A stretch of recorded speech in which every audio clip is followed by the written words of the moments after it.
Hello. ഇന്ന് Sunday അല്ലേ? അപ്പം ഞാൻ വിചാരിച്ചു ഒരു ലോങ് വീഡിയോ എടുക്കാമെന്ന്. പിന്നെ എൻ്റെ ഒരു കൂട്ടുകാരി കൂടെ പറഞ്ഞ് നീ ഒരു ഡേ ഇൻ മൈ ലൈഫ് എടുക്കാൻ. ഓക്കെ. അപ്പോൾ ഇന്ന് സൺഡേ ആണ്. സൺഡേ ഞങ്ങളുടെ വീട്ടിൽ എപ്പോഴും ബ്രേക്ക്ഫാസ്റ്റ് പുട്ടും പയറും പപ്പടം കേട്ടോ. ഈ കിളി കണ്ടോ തൂങ്ങിക്കിടക്കുന്നത്? ആക്ച്വലി 2 കിളിയേ ഉള്ളൂ. അപ്പുറത്തെ മിറർ കാരണം 4 കിളിയായിട്ട് തോന്നുന്നതാണ്. ഞായറാഴ്ച ഈ കുക്കറിൻ്റെ ഈ വിസിലായിട്ടില്ലെങ്കിൽ ഒരു സുഖമില്ല. പയറുള്ളിക്കിടന്ന് വെന്തോണ്ടിരിക്കുവാണേ.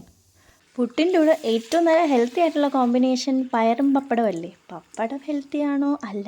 ശരിയാണ്. അച്ഛൻ ഇന്ന് നേരത്തെ പോകണം എന്നുള്ളതുകൊണ്ട് തന്നെ പുട്ട് നേരത്തെ ഉണ്ടാക്കി കേട്ടോ. അപ്പം നല്ല ആവി പറക്കണ പുട്ട് കണ്ടോ നിങ്ങൾ? ഇതിൻ്റെ വളർച്ച കാരണം ചെറിയ ചട്ടിയിൽ നിന്ന് വലിയ ചട്ടിയിലോട്ട് മാറ്റി. ഇപ്പോൾ ആ വലിയ ചട്ടിയിൽ നിന്ന് വീണ്ടും വേറെ ഏതെങ്കിലും അണ്ടാവ ചട്ടിയിലോട്ട് മാറ്റേണ്ട സമയം. അമ്മാതിരി വളർച്ചയായിട്ടോ അത്. ബാക്കി എല്ലാവരും ഒരുവിധം ഓക്കെ ആയിട്ട് നിൽപ്പുണ്ട്. ചിലതൊക്കെ ഇലയുടെ താഴ്വശങ്ങളിലൊക്കെ കരിഞ്ഞു തുടങ്ങിയിട്ടുണ്ട്. ഈ ഒരു ചെടി കണ്ടോ? ഇത് ഞാൻ 5 രൂപയ്ക്ക് 2 കട്ടിങ്സ് ഒരു ഓൺലൈൻ ഇൻസ്റ്റാ പ്ലാൻ പേജിൽ നിന്ന് മേടിച്ചതാണ്. നല്ലതാട്ടോ. ഇൻസ്റ്റ അല്ല, യൂട്യൂബിൽ നിന്ന് തന്നെ മേടിച്ചതാണ്. ഈ ചെടിയും വളർച്ച അങ്ങ് കൂടി നിൽക്കുവാണ്. ഇതിനെയും ചട്ടിയിൽ നിന്ന് മാറ്റാനുള്ള സമയം. പിന്നെ താഴത്തെ ഇലയിലൊക്കെ ചെറുതായിട്ട് ഇങ്ങ് കരിഞ്ഞ് നിൽക്കുക കേട്ടോ. പിന്നെ ഈ ചെടി നമ്മുടെ ശാലുൻ്റെ വീട്ടിൽ നിന്ന് ശാലുൻ്റെ അമ്മ അറിയാതെ എടുത്തുകൊണ്ടുവന്ന ചെടി നല്ലോണം വളർന്ന് പന്തലിച്ച് നിൽക്കുവാണ്. ഞാൻ ഒളിപ്പിച്ച് 2 ചെടിയെ വെച്ചിട്ടുണ്ട് കേട്ടോ. കാരണം ഇതിന് വെയിലും കൊള്ളിക്കാൻ പാടില്ല, മഴയും കൊള്ളിക്കാൻ പാടില്ല. ഇത് കൊടൈക്കനാലിൽ നിന്ന് എടുത്തുകൊണ്ട് വന്ന് തന്നെ അവിടുത്തെ ക്ലൈമറ്റ് ആയതുകൊണ്ട് തന്നെ അങ്ങനെ നോക്കിയാലേ ഇത് വളർന്നു പിടിക്കുന്നുള്ളൂ. ഇപ്പം ഇങ്ങോട്ട് മാറ്റി വെച്ചതിന് ശേഷം ആ ആദ്യം കാണിച്ച ചെടിയിൽ അത്യാവശ്യം വളരുന്നുണ്ട്. ഇത് കണ്ട് നിങ്ങൾക്ക് ഓർമ്മയുണ്ടെന്ന് പറഞ്ഞാൽ ഞാനൊരു 3-4 ദിവസം മുന്നേ ഒരു വീഡിയോ ഇട്ടിട്ടുണ്ടായിരുന്നു. ഈ ചട്ടിക്കകത്ത് അത്തം പോലും ഇങ്ങനെ വെച്ചിട്ട് അത് മുളച്ച് കയറുന്ന അവസാനം എല്ലാം കൂടെ അവിഞ്ഞ് ചീഞ്ഞ് നിൽക്കുക കേട്ടോ. ഇത് ഏകദേശം മുളയ്ക്കാൻ യാതൊരു സാധ്യതയും ഞാൻ കാണുന്നില്ല. എൻ്റെ അമ്മായിക്ക് കൃഷിക്ക് താല്പര്യമുള്ള കാര്യം നിങ്ങൾക്കറിയാമല്ലോ. അപ്പം ഞാൻ ഇന്ന് 1-2 ചെടികൾ കാണിച്ചു തരാം. ഞാനിപ്പോൾ തൊണ്ടമുളക് കാണിച്ചു തരാം കേട്ടോ. കണ്ടോ?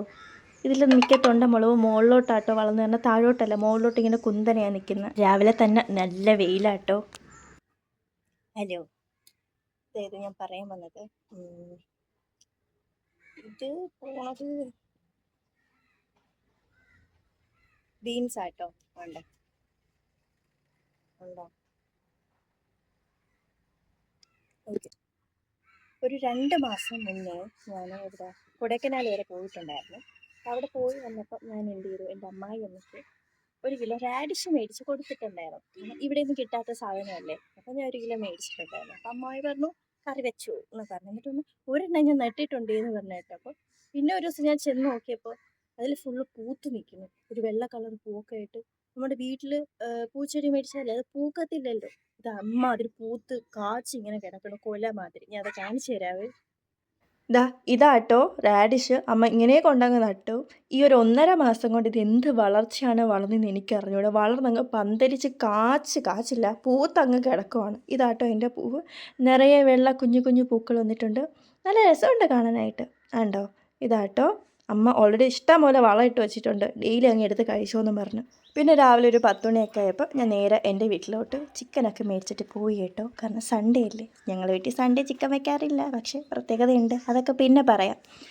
നടന്ന് ഞാൻ താഴേന്ന് വരുമ്പോഴേ ബുബുവിന് എൻ്റെ വണ്ടിയുടെ സൗണ്ട് അറിയാൻ കേട്ടോ. അപ്പോഴേ അവൻ കുരച്ചു തുടങ്ങും. ഇതാണ് എൻ്റെ ബുബു. ഇവൻ ദൂരേന്ന് വരുമ്പോഴേ അത് എൻ്റെ വണ്ടിയുടെ സൗണ്ട് അവൻ പഠിച്ചു വെച്ചിട്ടുണ്ട്. കാരണം ഞാനിവിടെ ആണ്ടിനും സംക്രാന്തിക്കൊക്കെ വരത്തുള്ളൂ. അപ്പോൾ ശ്രദ്ധിച്ചിങ്ങനെ ഇരിക്കും കേട്ടോ. ഞാൻ ദൂരേന്ന് വരുമ്പോഴേ കുരച്ചു തുടങ്ങും. അപ്പോഴേ അമ്മയ്ക്ക് മനസ്സിലാവും ഞാൻ താഴെ എത്തിയിട്ടുണ്ട്. വാങ്ങിച്ചുകൊണ്ട് വന്ന കോഴി തികയത്തില്ല എന്ന് പറഞ്ഞ് ഞാൻ പിന്നെയും പോകുവാണ് ഗൈസ്. എന്ത് ചെയ്യാനാണ്.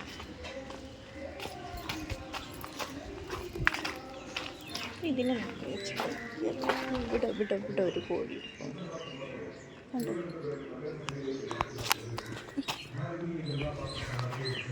പിന്നെ കടയിൽ പോകണ്ടേ. ബാക്ക്ഗ്രൗണ്ടിൽ ഫുള്ള് ഓരോ ഇലക്ഷൻ്റെ വണ്ടികൾ പോകുമ്പോൾ പാടിക്കൊണ്ടുപോകുന്ന പാട്ടാട്ടോ കേൾക്കണേ. പിന്നെ ഇതാട്ടോ എൻ്റെ പാപ്പ പൂച്ച. 5 വയസ്സുണ്ട് ഇവർക്ക്. കണ്ടാൽ പറയും 6 മാസം പ്രായമുള്ള പൂച്ചയുടെ വലിപ്പേ ഉള്ളൂ, വളരുന്നില്ല. പിന്നെ ഉച്ചയ്ക്ക് ഇതാട്ടോ കഴിച്ചത്.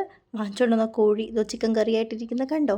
പിന്നെ വൈകിട്ട് തിരിച്ച് വീട്ടിലെത്തിയപ്പോൾ ഓർഡർ ചെയ്തിട്ടുണ്ടായിരുന്ന ഷൂ ഒക്കെ വന്നിട്ടുണ്ടായിരുന്നു. അപ്പം ഞാൻ ഡബിൾ ഹാപ്പിയായി. അപ്പോൾ ഓക്കെ.